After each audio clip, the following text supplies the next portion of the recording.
Welcome back to The Deal. I'm Jason Kelly. I'm Alex Rodriguez. And coming up, Emmanuel Acho. He played in the NFL. He knows a lot about the business of big football. He is a media personality. He's got a new show called Speakeasy. We're going to get into all of it. He is the perfect guest. I'm so excited. Jason, when we came up with this show a couple years ago, he is the epitome of what we were thinking about. Sports, media, culture. He speaks at a very high level. He's also going to tell us why the NFL is king and getting bigger and bigger. He brings a lot of energy, so get ready. Coming up, Emmanuel Acho.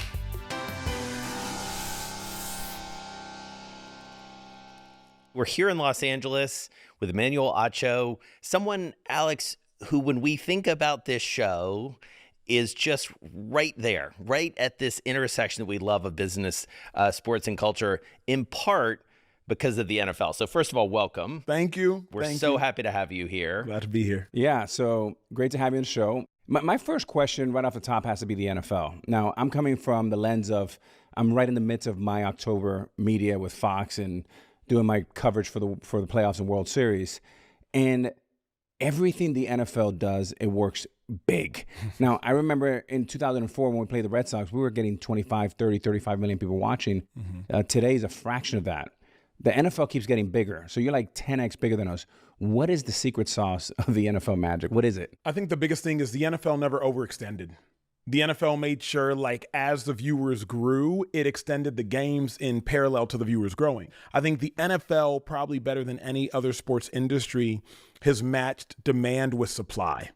Whereas you could suggest the MLB, you could suggest the NBA, so much supply, but not necessarily that much demand. Like 82 NBA games, we don't watch all of them anymore. Baseball, now we obviously care in October, but the dilemma is there's so much supply, it doesn't directly correlate to the demand. Whereas the NFL, bro, when you only have 16 of them, and now there's 17 of them as of the last 4 years, everyone matters. And I think what's missed and not talked about enough is fans are a reflection of the players. If the players care, the fans care. If the players don't care, the fans don't care.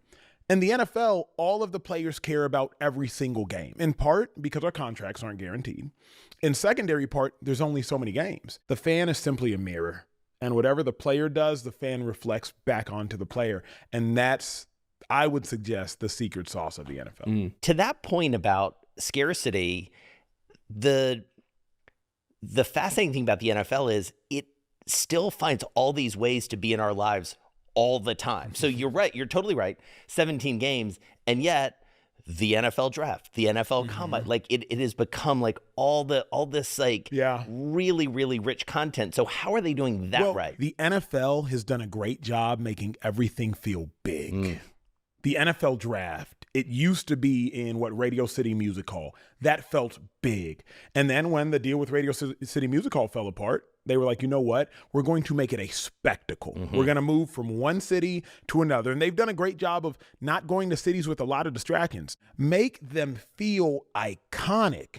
Super Bowl, you're going to have a mega star celebrity performing there. We joke half the time that it's a Beyonce concert at a football game. Right. You know what I mean? Like, I think the NFL does such a good job making it feel big. But then again, when you have less events, you can make them all feel big. You can't make every baseball game feel big. It's too many of them. It's such an interesting point about the halftime show. It's like, Bad Bunny being announced to perform, like dominated the news cycle for like 3 days. It's crazy. And bro, think about for a second, last year's Super Bowl, it leveraged a cultural beef that had nothing to do with the sport of football. Right. It had nothing to do. Kendrick Lamar and Drake. Exactly right. Like, it leveraged a completely different entity than the actual game itself, which we don't see that often enough in other sports. Well, I'll give you the best one. That's been the biggest number we've done over the last 50 years. Has been World Series 09, Game 2. Right before the game, here comes Alicia Keys and Jay-Z, Empire State of Mind. That song was very much synonymous with our season and that team, but it was a magical moment. And we've never done it again since last year with, I think it was Fat Joe and... Yes. Yeah. But that's a really good point. I think if you can find a way to leverage another industry or to leverage somebody else's success, that I think is how you can create more success. There's not enough like discussion outside of the games. There's the sports shows that are going on daily that are driving people because of storylines. Yeah. Caitlin Clark, Angel Reese. You have heroes, you have villains to some, you have heroes to other. That drives viewership. Caitlin's a great basketball player. It's not that alone. It's the storylines. Yeah. And I think in baseball last year it was popping because we had Yankees, Dodgers, if I'm not mistaken. You had storylines. You had iconic franchises, iconic brands. You had Shohei, you had Judge, you had storylines. I don't think we have that enough in baseball, and I don't think we have that enough in basketball either, because everybody's also all buddy-buddy in basketball. Yeah. Before we move on from the NFL, I have to ask you about sort of one of the mega sort of deal points, which is new money coming in, private equity ownership. You know, this is Bloomberg after all. We look so much at that, the valuation sort of just climbing and climbing and climbing. What do you make of money coming in as a former player, as someone who watches this game so closely? What's the net effect that it's having? I'm looking at everything from a player standpoint first and foremost. And so the contracts are going crazy. Yeah. You know what I mean? Like back in the day, when I was leaving the NFL in 2015, highest paid players were probably making $25, $26 million a year. Jimmy Garoppolo went to the 49ers and was the highest paid quarterback, I believe, at $28 million a year. Now Dak Prescott's making $60 million a year. You know what I mean? Yeah. So the very first thing I'm taking a look at is just the number in the contracts. The second thing is eventually there's going to be a rub. And there's going to be a rub because at the point in time you have that new CBA and players are going to start to look around and say, hold on a second now. All these billions of dollars in TV revenue, I want mine. Yeah. And so that's the second thing, always looking from a player's perspective at the rub. But I think lastly, it's cool to see the NFL continuing to grow at such an exponential rate. Yeah. And now I just want to see, like, how can we get more diversity in ownership? And what do you suggest for that?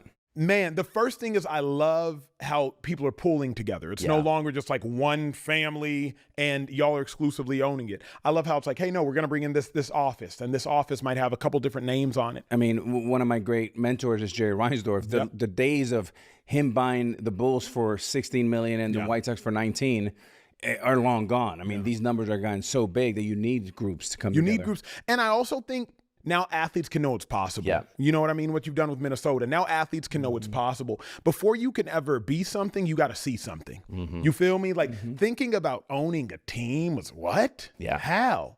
But now that we've seen different athletes do it, even, you know, I'm trying to do different things by owning different WNBA teams and getting in different groups to own WNBA teams. Because I'm like, now that I've seen different individuals do it, all right, Acho, like, it's possible. Go make it possible for you. So ownership is on your wish list. Absolutely, but it has to be intelligent ownership. Okay. To your point, I mean, the reason why I'm an owner today is because of Magic Johnson. Yeah. I grew up in an environment where it was men of color were either street or they were athletes, and I wanted to be an athlete. Magic was the first one that I said, oh, wow, here's a man of color who wear little short shorts in the court and then wears a pinstripe suit in the boardroom and is a Hall of Famer in both. If he can do it, why not me? Yeah. And that woke me up for that. That's beautiful because I think especially people of color and all people, but speaking me individually, I've seen different things. The reason my first email, no longer active so I can't get spammed, was Nigerian Nightmare 08 at yahoo.com. Because Christian Okoye, running back for the Chiefs, went by the Nigerian Nightmare. And my parents are Nigerian. I'm Nigerian. And so like I saw that and I said, okay, I want to be that. And the same, I believe, can be applied in business. The same has been applied in TV, and everything I'm doing now is like, wait, once you see it, you can be it. Now the trick is you don't just have to see it in one specific industry. Right. Like you didn't say I'm going to go own an NFL team. Right. Hell, you went to basketball, went to the, you know what I mean? You went to all these different things. So seeing it is so, so, so important. Yeah. So I want to go back to football for a second if we can. And speaking of money, University of Texas. College football. We are, I think it's fair to say, Alex, obsessed with college football. Help us understand this. I mean, you're watching this so closely. You're watching it through your alma mater, especially Texas, Arch Manning, that whole scene. How do you start to unpack the business that is big-time college football at this point? I remember being in high school, and my senior year in high school, somebody that was in the NFL walked up to me and he said, enjoy this last game because this is the last time you'll get to play for fun. Oh, whoa. He said, once you leave here, it's a business. And that was before NIL was even involved. Now, I will say this. NIL, without the restrictions of the transfer portal, in my mind, have ruined college football. Ruined it. I do believe college football was always an unofficial business, so make it official so the players can get paid. I went back to University of Texas 2 years after I graduated. I walked into the co-op. That's where they sell different gear and jerseys. And I saw an 18 jersey by an 81 jersey. Why the hell are you seeing 18 by an 81 jersey in the co-op? Oh, Emmanuel Acho wore number 18 and Sam Acho wore number 81. They were selling our jerseys without selling our jerseys. Yeah. I'm not getting no profit from it. My brother and I took a picture by it. I still have it to this day in case I need to file a lawsuit. So, like, I'm not getting no money from that.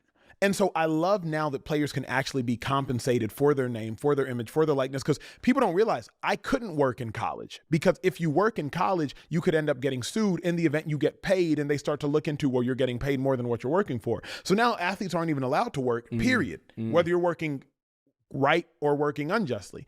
So I like what the NIL is doing. However, NIL without restrictions in the transfer portal have completely perverted college football. Because essentially it's unlimited free agency and you're just getting bid up, and you see, I mean, you watch a game, even the broadcasters, they're like, this guy started here, then he went here, then he went here, I mean, it's often 2, 3, 4 teams that a player has played for. Is the solution to restrict the portal? How do you fix this? You restrict the portal, you fix everything. Okay. Because once you restrict the portal, once you go somewhere, you need to stay at that place at least for a year. And if you transfer, there has to be some restrictions as you sit out a year, you sit out 2 years.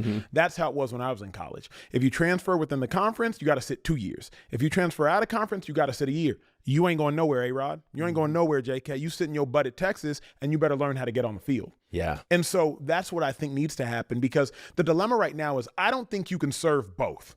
I don't think you can have a ton of fun in college and make a lot of money. What I've heard of players at Texas is, and the coaches has talked about, the players aren't having fun anymore.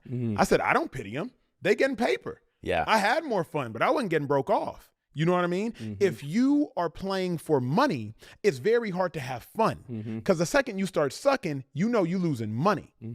Hard to do both. I don't know that you can serve money and serve fun. Yeah. So let's talk about having less fun. Jason just mentioned private equity in the NFL and in sports broadly across the globe, but specifically to the NCAA. You went to Texas. Yeah.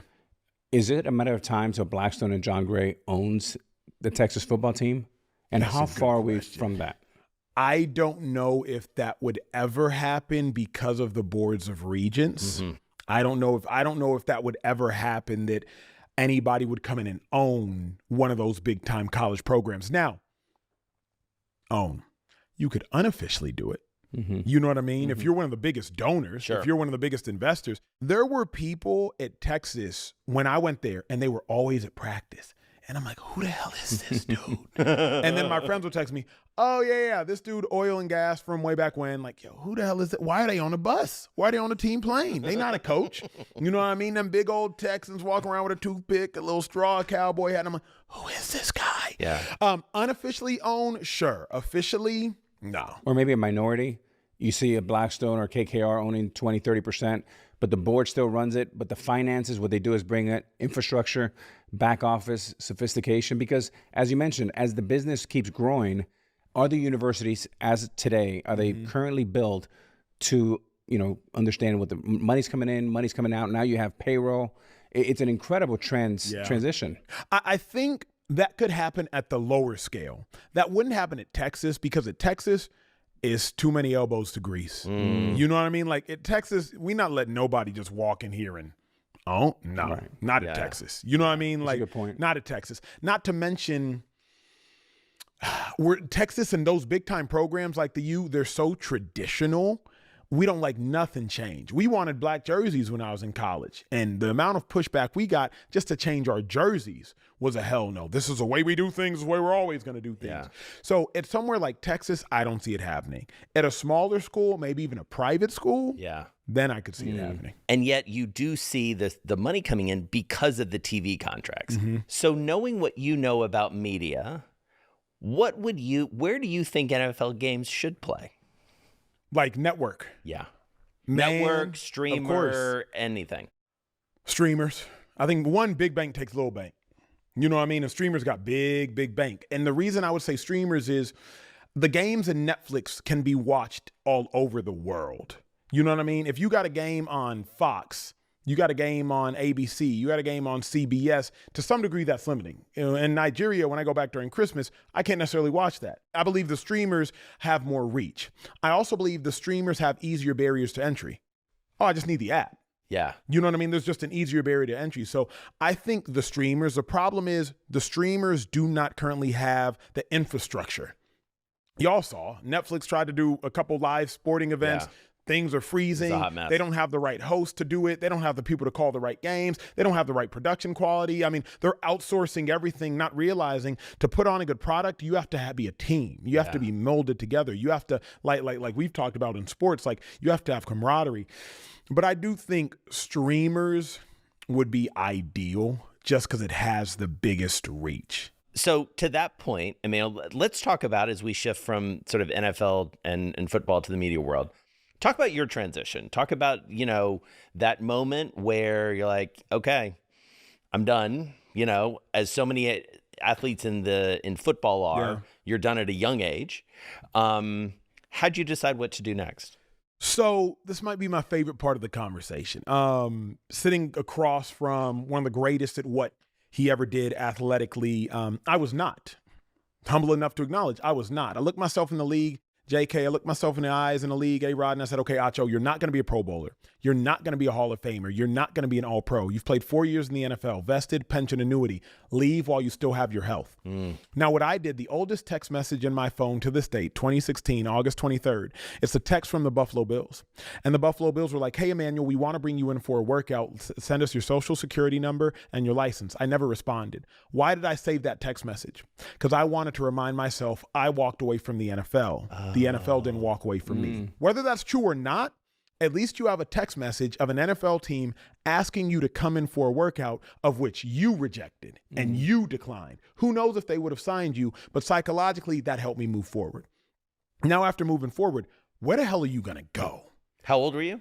25 at the time. Oh, wow. I'm 25 at the time. I had been cut 5 times by the age of 25. So been cut 5 times in the NFL by the age of 25. It's time to move on. Okay, I go back to Austin, Texas. That was home. I send an email to every news director at every local station in Austin. The news director is essentially the owner, if you will. Like, they make the decisions.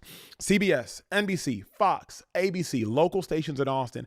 I say, hey, I would love to come on your network following Texas football games and do a show. Maybe Mondays with Manny, we can call it. Emmanuel Manny. Mondays with Manny. One news director bit. Pam Vaught, local station in Austin, Texas, Fox 7. So I start doing Mondays with Manny. Simultaneously, I'm born and raised in Dallas, Texas. Huge Rangers fan when A-Rod was here. I vividly remember it. I'm born and raised in Austin, Texas. The Cowboys were creating a Twitter show. I get an email from the head of social for the Dallas Cowboys. Hey, we're creating this show on Twitter. Do you want to come do it? I'm like, well, I need the money. I got the opportunity. Okay, cool. So now we're doing Fox 7 Austin. We're doing a show for the Dallas Cowboys on Twitter. Longhorn Network is University of Texas's own subsidiary. So they were like, yo, hey, can you do Longhorn Network games? I said, why not? And I just did that over. Finally, I get recognized after 2 years. I get a call. They want to promote me nationally to ESPN. So now I'm going to ESPN on Mondays and Tuesdays to do Get Up. Now I've made it to big time ESPN. ESPN, all the execs to get an email. Hey, we love this dude in the pink suit. Who is he? I'm the dude in the pink suit. The email came from a guy named Bob Iger. Heard of him. Iger sends an email to all the execs. I love that guy in the pink suit. Happens to be me. CEO of Disney. And that is how my sports media career began. Wow. I leave ESPN after 2 years because Fox recruits me. Hey, we want you to essentially come host a show. And I was like, I could stay at ESPN and be a guy, or I could go to Fox and be the guy. I'd rather be a big fish in a small pond than a small fish in a big pond. Leave, go to Fox to become the guy. But interestingly enough, my sports TV career paled in comparison to my cultural TV career. Right. So we're going to get to that in a second, but I want to go back just to the very beginning of that, which was sort of what inspired you that it's like, I want to be on TV. Like, what was that? Was it something you had done, something you had studied in high school and college? Like, what was it that great question. attracted that? If I was good at math, I would have been an accountant. You know what I mean? But I was good at television, so I went on TV. Okay. Grew up in my dad's a pastor. Yep. So I grew up going to first service, second service, and that third service was the longest. But I grew up going to all three services in a church. And so I heard speaking for a living. Yeah. And so I knew how to put words together. And all television is for those that are actually good at it, is just figuring out how to put words together, some analogies, you know what I mean? Similes, like, can you tell stories anecdotally? And so because I grew up just capturing that through osmosis, I said, let's go into TV. Yeah. And then A-Rod, JK, it's just sharpening your sword. Yeah. Now it's just sharpening your sword. And so on television, I do two things. I watch Oprah Winfrey and I watch battle rap. Watch those two things. Oprah and battle rap. Oprah teaches me how to be an interviewer. Battle rap teaches me how to present. And so that was kind of like my hidden secrets to the sauce of television. So, E, one of the things that I always talk to young kids about, and even as I go to universities, people always talk about math, and I have to be great at math. And I actually say, ironically, one of the best things you can do in business is be a great communicator. So you have to be able to articulate. So you're halfway home, but you talked about, you specifically, your father was a preacher. Can you tell me specific things that you learned about him, about what made him such a gifted speaker? And are you more like him, or are you more like mom, or you're maybe a little bit of a hybrid? 1,000% like dad. Dad came from Nigeria to America with nothing in the late 1970s. He was working at Taco Bell and was working as a janitor. And then he got his undergrad degree, and then he got his doctorate degree after getting his master's degree. So he has his own private practice in psychology. And that started his own private practice in Dallas. And then remember, he's a black man with an accent that's about 5'9", talking like this now. So he's a black man with an accent in the late 80s with a doctorate degree. You know what I mean? Yeah. And so then In Dallas, Texas. Importantly. And so really what I learned from dad was a couple things. One, a work ethic that is unparalleled. Two is, how can you communicate in a manner that makes someone able to understand? I think one of our biggest problems in society is we have too many people that are receiver oriented as opposed to speaker oriented. Speaker oriented, it's my job to make sure A-Rod and Jason know what I'm saying. Receiver oriented, hey, we're putting the onus on them to understand what the speaker's saying. I'm a speaker-oriented person at all times. So it is my job to make sure I dumb something down as simple as possible to make sure the receiver can hear what I'm saying. And so that's what I try to do as a communicator. It's like, okay, what's my avenue in? And so like I have to figure out, and I feel like we are all charged to figure out what's the best way to speak to make sure the receiver can understand. And that's also what I learned from watching Pops in the pulpit. You know what I mean? Depending upon the sermon, I'm going to change my energy to make sure you can receive it. If I'm preaching about tithing, I might be a little bit more gentle. If I'm preaching about, changing your life radically, I might be a little more passionate. So learning how to change the way you speak and communicate so people can receive it. And so how does that translate to talking about sports? Because I will say, I've been watching you for years, and, you clearly have a different approach. I mean, it is the thing that Bob Iger saw with the guy in the pink suit. You pop differently, not just because of the suit, but because of your presentation. The way that you present is very, it's the pulpit. How do you translate that to sports, and how do you translate it specifically to Speakeasy, which is your new show? Ooh, man, Speakeasy, a different entity. So I'll get to that. Yeah. Translating it into sports, man, sports is almost like catching the wind. Which way do you need to speak to make sure like you're hitting people where you need to hit them? Everybody says, we don't like debate. We don't like debate. That's a lie. Debate rates. Yeah. So you do like debate. Now, you might not like the certain debater, right, but you like debate because debate rates. You also, in sport, you have to learn how to be like more explosive. You have to learn how to be a little bit more inflammatory. But on social media in sport, everybody thinks they know everything. You can find somebody that thinks they know more about baseball than A-Rod on social media right now. Yes. You know what I mean? Like at EA22999 underscore. Like right now, they think they know more about baseball than this man Alex sitting is across very familiar with this. Right? True. So on social media, I don't try to teach. On social media, I try to say, hey, here's what I found. What do you think? Oh, interesting. If I try to say, this is what they're doing, they'll be like, well, no, it's not what they're doing because my high school coach told me. Nah, social media is different. Social media is like, hey, I'm going to show y'all this, and what do y'all think? And that's how you try to manipulate that algorithm. Also realizing, though, Instagram, X, and TikTok are also all different. So you can't just think you can communicate, even in sports, in one size fits all way. The only way is being true to you and figuring out how do you manipulate what's true to you into that platform or that network or that device. And so tell us about Speakeasy. How does this come about? I mean, the origin story, we know enough to be dangerous about it, that your gig ends at FS1. Yeah. 24 hours later? Bro, I haven't shared the details of this story, but it's a safe space. Okay. So let's buckle up. Let's do it. I am in Paris on vacation. I get a call from my agent. And my agent says, hey, Fox is canceling all LA-based sports shows, daily shows. I'm like, wait, what the hell? Yeah, Fox is canceling all of them. So now I'm shocked. I'm literally like in Paris chilling. While in Paris, two interesting things happened.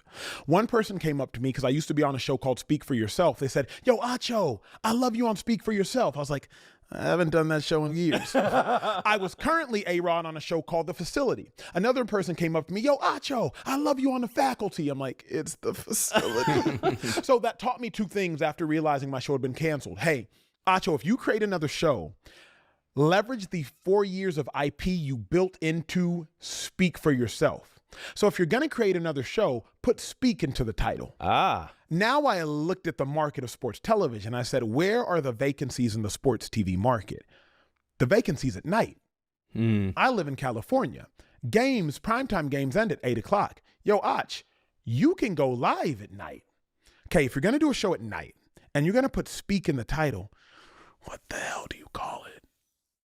Speakeasy. Sophisticated sports talk. Yeah. Okay, great. Well, now how are you going to do it? By the way, this is all happening in like real time. Okay. I like no time to mourn, no time to cry. It's time to get to work. And so, okay, where's the vacancy? It's at night. Show title, Speakeasy. Okay, now how are you going to do it? Acho, build a show so nice that you can sell it to network immediately. Don't do nothing on your laptop with some little, logo behind you, the Emmanuel Acho Show, and you're doing it, from your mom's basement. No, build a state-of-the-art studio that a Netflix, a Peacock, a Paramount Plus exec can look at and say, yo, we can green light that right now. Because now I can go to network and say, don't worry about hair, don't worry about makeup, don't worry about wardrobe, don't worry about studio costs, don't worry about production costs, don't even worry about talent costs. I got all of that. I have proof of concept. You give me a boatload of money, I'll give you a show. The dilemma is, from when the show got canceled on July 14th until season starting September 4th, A-Rod had 54 days. I got 54 days to think of a name, find a studio, build out a studio, find talent, hire talent, negotiate with talent, relocate some talent because they lived in New York, find a team, find a production team, buy all the right cameras, and then buy all the right furniture to furnish the studio. You got 54 days because you're launching week 1 because it's the Cowboys versus the Eagles on Thursday night, September 4th. Go. And I looked at it like a game. What do I mean by that? I looked at it and I said, okay, if Fox is going to give you money to leave, but it's not going to be the same money you're going to make for the year. All right, Acho, can you make as much money as you were making in your 1 year at Fox by taking this money and taking these social media feeds? Because that was part of it. Like when I walked away from Fox, I walked away with the social media feeds from my show, which means I walked away with 2.6 million YouTube subscribers, 1.4 million Facebook subscribers, 720,000 Instagram subscribers, 500,000 Twitter subscribers, and 400,000 TikTok subscribers. That's real currency. Yeah. People don't realize that's currency. So can you take those followers and can you take this money and can you build something that will make you money? How did you get to hang on to that? Negotiation. Like, can you take this followers, this money, and can you build something? Bro, within 14 days of starting the show, I had a 7-figure offer. Let's back up. That's a beautiful story, but I really want to get into the mental side of this. Yeah. Okay, so you said 54 days. Walk us through now, you're in day 24. Is it more excitement, anxiety, nervous? Are you looking for investors? Are you waking up in the middle of the night and go, Speakeasy, is that the right name or the wrong name? Great question. Oh, I like good questions. I was never excited. Never. I was only ever scared and I was only ever anxious. But when you're scared, just do it anyway. I was never excited. Really? Never. Never. Why? I was scared. 1, what if the idea is not good? 2, what if it doesn't work? 3, you're hemorrhaging money until you're not. 4, what if you can't get all these contracts done? 5, what if you can't start on time? 6, what if people hate it? Only ever scared. How in the world did I kind of move forward? Day 24, I had a couple issues. I need to find somewhere to build a studio out. And then you have to allot like 7 days for ish to go wrong. Yeah. You know what I mean? Yeah. Like, that's why I love being able to share my story, because I tell people all the time, I'm not that talented. So the people that are watching, you sitting across from a cat whose parents came to America with nothing and is just figuring it out. I'm not that talented. I just work really hard and I'm resourceful. So day 24, I'm coming up with backup plans in case my first plans go completely awry. That's day 24. I laid things out, A-Rod. I said, okay, Acho, let's work backwards. If you want to launch by September 4th, then you need to have the studio be done being built out by the last week in August so that you can rehearse the last week in August, which means you need to start construction 3 weeks before the last week in August, which means you need to know your talent 4 weeks before that. So I'm starting to work backwards. So now that you work backwards, who's going to be your general contractor? Who's going to be your designer? Where are you going to get the furniture? And then Acho, you cannot afford to sleep. You just can't afford to sleep because you don't have time to sleep. So if something fails, it stops with you. And I had to do little stuff like delete all the Facebook posts on the previous account that I was taking over. 30,000 Facebook posts. Enter, tab, enter, down, enter, enter, tab, enter, down, enter, enter, tab, enter, down, enter, enter, tab. And I got to do all that. Yeah. You feel me? So not only do I have to ideate all of this show and then negotiate all of this show, of which I did all by myself, mind you. Like there's no agent, just me and ChatGPT. So of which I did all by myself. You also have to do the mundane work, like deleting social media posts from an account you're taking over. What about talent? How do you identify that? Ooh, that's the most fun part. Identifying talent is how you win. It's how you win in sports. It's how you win in anything. Identifying talent is how you win. Getting the right roster. There was a kid that came up to me. His name was Kieran. He came up to me in 2023 at a track meet in New York. Yo, Acho, big fan of yours, man. I do some stuff on social media, bro. You know what I mean? Like just a big fan of yours. I grew up in Dallas. Cool. Nice to meet you. Yeah. Over the last 2 years, I saw a couple of his videos going viral. I wake up JK, I wake up A-Rod after doing the show. I was like, what was that kid's name again? I searched for one of the videos. I didn't even remember his name. I just searched like viral video of this athlete, knowing he had done the viral video. I hit him up. Hey, yo, I'm starting something. Let's hop on a Zoom. At first, he's like, man, I'm working for this company, working for that company. I can't do it. I said, what's your price? Everybody got a price. And I'm also like, if you nail the show right, Acho, the money will come. Yeah. Forget the money. If you get the talent right, the money will come. So I go and I get him, and he ends up being kind of like the sidekick co-host. And then LaShawn McCoy, Philadelphia He's Eagles the guy Hall of behind the Famer. bar? He's the guy behind the bar. Then LaShawn McCoy, Eagles Hall of Famer. We've worked together the last 5 years. We were teammates back in 2012. Yep. So I was like, okay, you get Shady because Shady's a big sports name. Acho, you're the brains behind And he's a everything. You're the vibe. talent. He's I always mean, a vibe. He is a vibe. He's a vibe. He's the sports name. Acho, you're the talent. The sidekick speaks to the younger generation. There are a lot of shows on social media. We're a show for social media, and there's a huge difference, a gigantic difference. Tell us. Any show can be on social media, but not any show can be made for social media. And so I got the Care Bear Kieran dude because he's young. Yeah. 900,000 on TikTok. He speaks to that demographic. He's been doing stuff on social media. I got a dude named Social Trey. I keep him on camera. So Social Trey, his name's Trey. He just runs social. Yeah. So call him Social Trey. He sits on his laptop. Yeah, he's during the literally show. like in the corner. He's in the corner. Like, yeah. A-Rod, he's in the corner on his laptop. He's chatting with people during the show. If there's ever a poll, I'll be like, hey, Social Trey, drop a poll. Is A-Rod the greatest Ranger of all time? Drop the comment, drop it in right now, right now, right now. And then he'll see the comment like, oh, Acho, I got to interrupt you. I got to interrupt you. The poll results are in. Yeah. Da, da, da, da. And he'll interrupt me. Yo, Acho, we got a super chat. Super chats if somebody pays for their comment to be seen on YouTube. So he is literally on the show specifically to be the social media's voice on the show. So I didn't make a show on social media. I made a show for social media. Because if you went on social media, network will come. So wait. So let me get this straight. So you have fans that'll log in to watch your show. They can pay like $5-10 to ask a question. How does that work? They can pay up to. Yesterday we got $100 super chat. Wow! And all it does is it puts their comment, whatever they say, at the top of the YouTube chat.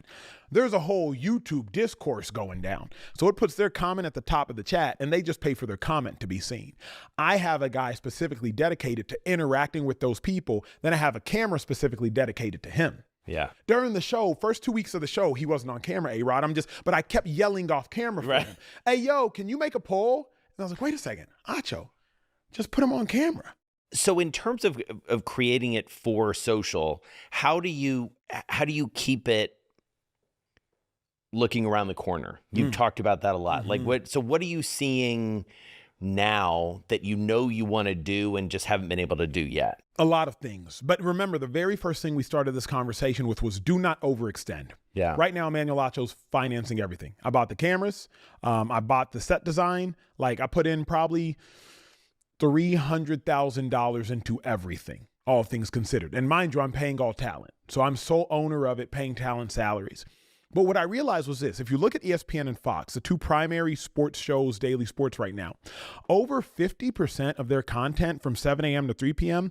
is shows that are produced that are licensed back to network. That's not the future. It's the present. Yeah. It's not like in some distance. It's happening right now. 50% of the content. 50%? 50%. Wow. Yeah. So with that being said, that's the present. So I said, wait a second, Acho, just build it. They're already coming. Not they will come. Furthermore, where's the market going? Oh, Netflix. You want to get more into live sports? Oh, you ain't got a sports show. I can save you a headache and a whole bunch of money. I'll just do it for you. And then rather than going to Netflix with different note cards and, hey, look at my slide presentation. Hey, here's a show I want to sell you on. So I'm going to sit here and person's going to be here. I know you have to build it. It's going to cost you a couple $100,000. No. It's done. Built. Done. It's built. It's done. Like, just cut me the check. It's done. And so seeing around corners looks like, where's the market going? Yeah. What's the market need? Anticipate those needs. What is exactly the business model? And is the business model one that you're hoping to tread water until the big fish comes and you can land on Netflix or on Amazon? And at what point are you thinking about raising capital, if ever? Great question.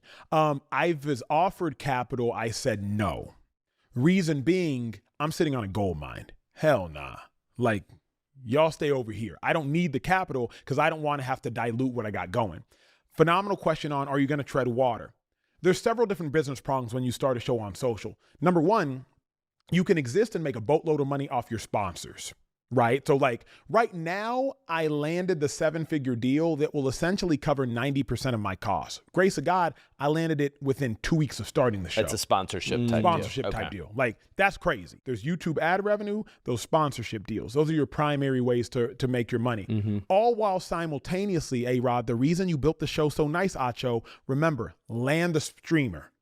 I didn't build the show to exclusively stay on social. If I did that, I could have just got my laptop, done it super cheap. Yeah. Instead, I built a studio. I built like a real like state-of-the-art type studio so that a streamer can oh, that's nice, greenlit. Right. Now that I know my costs, if my costs are X, if I can make Y, then your money is that difference between that Y and that X. Whereas when I'm just working for Fox or working for a network, this is your salary. But bro, now that I'm an owner, it's so interesting because I'm like, okay, wait, Acho, this is your expenses for the year. So now this is the number to break you even. And anything above that, you're making money. Figure out how to go make money. And now you eat what you kill. And there ain't nothing better in life than living with the eat what you kill model, if you know how to go kill. You know what I mean? And so how does that feel to you at this point? I mean, it feels like, you said you weren't excited. Feels now like you might be excited. Now I'm excited. But the reason I'm excited now is oftentimes people don't get to see the light at the end of the tunnel. You just got to walk through the tunnel in the dark and trust you're going to see light. I've gotten to see light at the end of the tunnel. Quickly. Incredibly quickly. That's why I'm excited. Otherwise, it would just be a long, arduous journey. But I'll say this just for those listening. The 3 things I learned, if you want to start like $1 million business, find $1 billion corporation. Sports. The second thing I learned was, is there a vacancy a part of that corporation? Oh, nighttime sports show. And then the third thing, do you have an inherent access point? Do you have an inherent advantage? My advantage, I was starting with 5.3 million subscribers across all channels. So if you want to make $1 million, find the billion. Then is there competition in that million of the billion that you're finding? If there's not, exist there. And then lastly, do you have an inherent advantage? If you can check all 3 of those boxes, I suggest it's not that complicated, it's just difficult. Yeah. So 3 names: Pat McAfee, Stephen A. Smith, Bill Simmons. Are any of those 3 kind of the North Star of what you're trying to build? If not, Who? I'd probably say an amalgamation of all three. Yeah. Here's why, and I don't use that as a cop-out. I was reading a book called The Hidden Habits of Genius. And The Hidden Habits of Genius just looked at different geniuses suggested throughout the history of mankind. And geniuses synthesize information. Can you find the invisible connective tissue between different things? The reason I did Speakeasy instead of the Emmanuel Acho show, the Pat McAfee show, I don't always have to host it. So you can sell Speakeasy one day, find a really good host, slot them in the chair. Then I can go do Speakeasy, sophisticated political talk. I ain't got to host it. You've already built the model. Then I can go Speakeasy, sophisticated pop culture talk. Host it for a year, get out the chair. If you name the show after you, you got to be the show. Yeah. So the reason I didn't name the show after me was because, I don't always want to be the show. That's why I said an amalgamation of all of them. You know what I mean? Yeah. Like McAfee is brilliant. I think he's one of the first to have ever done it. But McAfee's the McAfee show. Yeah. He can never stop He is the working. brand. Yeah. He is the brand. Yeah. The social media channels of his show are he's the brand. I did that with Uncomfortable Conversations. I didn't want to do that again. And so whereas Simmons, he isn't necessarily the brand. He created the brand. The Ringer. Yeah. Exactly right. So that was kind of my thought process. So I'm glad you mentioned Uncomfortable Conversations because it's really, I have to say, one of the first times I really encountered you. Uncomfortable Conversations with a Black Man, I feel like took you to an whole other level, like a different universe, a different galaxy. So distill it down for us if you can. Like what happened? Uncomfortable Conversations got me into the Matrix. Yeah. It got me into the Matrix, changed my life. 5 days after George Floyd gets murdered, I start a show. I'm in Austin, Texas, and I rent a studio space. And I say, hey, Emmanuel, you should just go talk and answer a lot of questions in society right now that people are asking. Hey, why are Black people rioting? Why can Black people say the N-word, but white people can't? What is going on societally? And I was like, okay, Emmanuel, you should do this. I was going to do it with a sweet white friend of mine, but at the last second, my white friend got cold feet. So I said, Emmanuel, you got to do it yourself. At first, it was going to be questions white people have. That was going to be the name of the show. Terrible game. But as she's driving down, she's like, yo, Emmanuel, it's not just white people have questions. Why don't you change the title, maybe Uncomfortable Conversations? Because I was like, Uncomfortable Conversations, it just doesn't stick. I walk by a mirror, I look to the right. I walk back by the mirror, I look to the left. You're a Black man. Uncomfortable Conversations with a Black Man. So we do that. Now, I don't have anybody to shoot it. I don't have a beautiful video team that y'all can't see that's behind all these cameras, but I knew somebody that was a wedding videographer. Wedding videographer said, hey, yo, bro, can you come shoot this thing? I go to this all-white studio space. I shoot this episode. Within 5 days, it had 25 million views. I have direct messages from the likes of Reese Witherspoon, Jennifer Aniston. Everybody and their mom has now hit me up. I don't know what to do. I get a call from a no-caller ID number. I pick it up. Acho, McConaughey speaking. I want to have a conversation. I said, McConaughey? Like Matthew McConaughey? He's like, I want to have a conversation. I was like, all right, let's do it in 3-4 days. He says, how about tomorrow? I was like, now the thing about it, A-Rod, I didn't want to follow up because how the hell do you follow up 25 million views? You don't. But McConaughey says he wants to do it tomorrow. We do it tomorrow. Me and Matthew McConaughey, we sit down and do the next episode. I get a call 5 days later from another no caller ID number. Hi, Emmanuel. Oprah Winfrey speaking. I'm like, Oprah? Like Oprah? Oprah? She said, Emmanuel, do you have time to FaceTime later today? I said, do I have time? Do you have time? We hop on FaceTime. She's sitting in her kitchen. She asked me one question. She says, Emmanuel, what is your intention? I said, Oprah, my intention is to change the world. I truly believe I can. I'm currently working on writing a book. She said, books? I love books. So Oprah and I partnered together to write Uncomfortable Conversations with a Black Man, number 3 on the bestseller list. Uncomfortable Conversations with a Black Boy. I've since written Uncomfortable Conversations with a Jew, number 3 on the bestsellers list. I'm the only person not named Oprah to have more than one book under the Oprah imprint. So I wrote my books under the Oprah imprint. After that, boom, life changes. I end up hosting The Bachelor. I end up moving into corporate America. I've spoken for every corporation. Michael Jordan calls me and they fly me to Seaport, New York, and I speak to everybody at Jordan Brand, Jordan included, just about all of these different things. And so it was one of those things. The reason I say I entered into the Matrix was because Uncomfortable Conversations was what put me into society in a manner that's I couldn't imagine. Changed my life. Changed my life. What is it like when you pick up the phone and it's Oprah on the other? I mean, did she say Emmanuel Acho? Like, what is that? You know what, bro? None of those moments moved me because I was in such a period of life where I was like, Acho, steward it well. I would just walk down Beverly Hills because I lived in LA then at the time. I moved from Austin. And I'll say, Acho, steward it well. Steward it well. Like, be a good steward of it. Like, this is not about you. Be a good steward of it. So when Oprah called, it was cool. McConaughey called. It was cool. Justin Bieber came up to me. It was cool. But it was just, Acho, steward it well. Like, do not miss the mission. Do not miss the moment. Like, you're a man on a mission. You're a man who met a moment. Steward it well.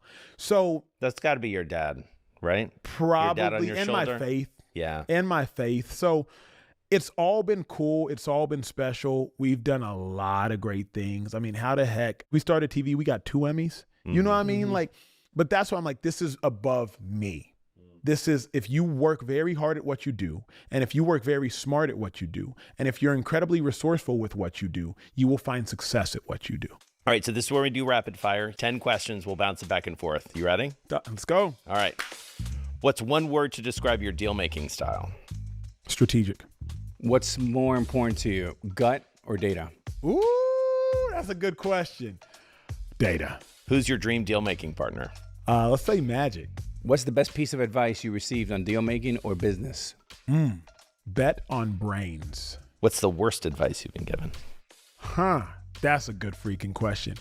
You can't do it. What's a deal that you wish you had done? I don't want to live in regret, so I'm gonna say none, but I had the opportunity to host The Bachelor in perpetuity, and I'm always curious what that would have looked like had I done it. Interesting. Do you have a dream guest on Uncomfortable Conversations? Who is it? No, my dream guest is whoever meets the moment in time. So there's no dream guest. You can only watch one sport for the rest of your life. Oh, here's the thing, A-Rod, you got to qualify. Game 7, Game 7 or Super Bowl or the Olympics. You know what I mean? If I'm only watching one sport, football. But if you're telling me like the Olympics, I take the Olympics. Which sport? Track. Okay. Done. I'm watching track and field. I'm watching the 4x4 meter relay. What team do you want to see win a championship more than any? The San Francisco 49ers. What's your advice for someone who wants a career just like yours? Don't. Have a career like yours. There you go. All right, Emmanuel Acho, thank you so much. This was so much fun. Thank you. Thank y'all, you. man. This is great.